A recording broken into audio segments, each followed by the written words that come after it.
Sa pool sa CCTV, ang isang muntik ng maging madugong aksidente sa harap ng isang paaralan sa Barangay San Pedro, San Jose de Buenavista, Antique, nitong Biyernes, Pebrero 27. Sa kuha ng kamera, makikitang sakay ng e-bike ang isang lalaki at tatawid sana sa kabilang bahagi ng kalsada. Ngunit pagdating sa gitna, tila napansin niya ang paparating na pampasaherong bus, kaya bigla siyang napahinto. Agad siyang bumaba at iniwan ang e-bike sa gitna ng kalsada bago tumakbo palayo. Ilang segundo lamang ang lumipas ay nasalpok ng bus ang naiwan na e-bike. Sa kabutihang palad, ligtas ang lalaki bagamat nagtamo ng pinsala ang e-bike. Kaugnay nito, nanawagan si Barangay Captain Nonong Aluhipan Jr. sa mga motorista na magdobli ingat. Pinaalalahanan din niya ang mga bus driver na maghinay-hinay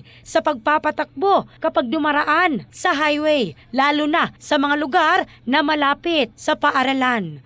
In the heart of changing lives, ako si Michelle Craste ng Brigada News Philippines, the Music and News Authority.